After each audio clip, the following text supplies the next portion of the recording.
चला इतिहासातील एका अशा घटनेबद्दल बोलूया जिने अक्षरशः सगळं काही बदलून टाकलं. फ्रेंच क्रांती. हे वर्ष आहे 1789. हा फक्त एक आकडा नाही तर संपूर्ण जगासाठी एक टर्निंग पॉइंट होता. पण हा स्फोट होण्याआधी तिथली परिस्थिती नेमकी काय होती, चला ते समजून घेऊया.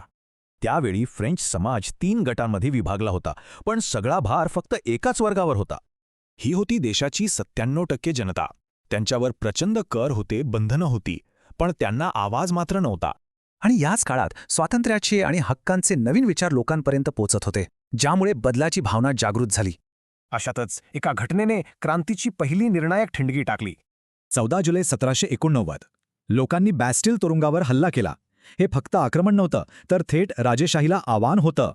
आणि इथूनच हे सिद्ध झालं की खरी सत्ता आता लोकांच्या हातात येत आहे. या गोंधळातूनच एका नव्या फ्रान्सचा पाया रचला गेला, जो काही महत्त्वाच्या आदर्शांवर उभा होता. नॅशनल असेंब्लीने मानवी हक्कांचा जाहीरनामा स्वीकारला. खरं तर हाच नव्या समाजाचा पाया होता. यातलं एक वाक्य खूप महत्त्वाचं आहे. माणूस जन्मतः स्वतंत्र आणि समान हक्कांसह जन्माला येतो. पण राजशाही संपवून प्रजासत्ताक आणण्याचा हा प्रवास सोपा नव्हता. तो खूप रक्तरंजित होता. आता हे बघा, किती वेगाने गोष्टी बदलत होत्या. राजेशाही गेली आणि मग प्रजासत्ताक आलं. याच काळात सुरू झालं दहशतीचं राज्य.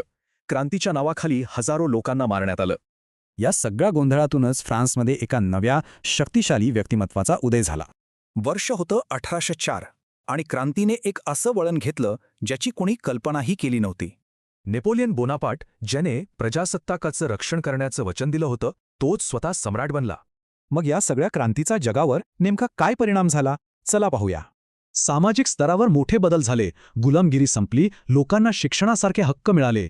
पण सगळ्यात महत्त्वाचं म्हणजे क्रांतीचे विचार फक्त फ्रान्सपुरते मर्यादित राहिले नाहीत.